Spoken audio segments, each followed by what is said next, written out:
si Carol Gasyong Wenceslao, nandito upang ibahagi sa inyo ang aking gagamitang panturo na non-conventional at conventional materials, kung saan ito ang kanilang gagamitin upang masuri ang elemento ng maikling katha.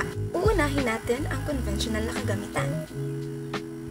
Para sa conventional na kagamitan, ay magbibigay ako ng story handouts o maikling kwento o maikling katha sa mga estudyante na kanila itong susuriin at ang kanilang mga kasagutan o ang kanilang mga sinuri ay ilalagay nila sa graphic organizer.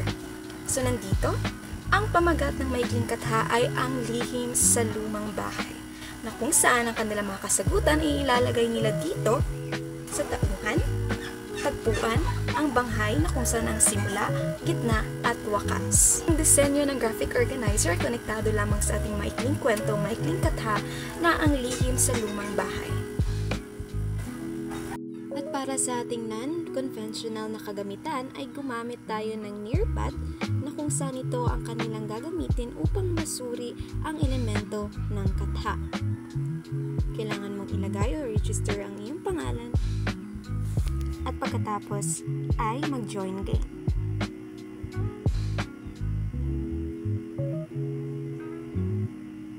Pagkatapos ay narito ang iyong susuriin, ang maikling katha na ang lihim sa lumang bahay.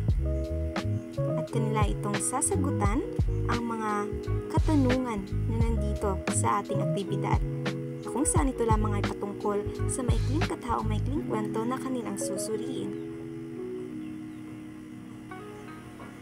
Dito, ilalagay nila ang kanilang mga kasagutan at pagkatapos ay ilagay ang kanilang mga sagot at isubmit ito. Yun lamang at maraming salamat.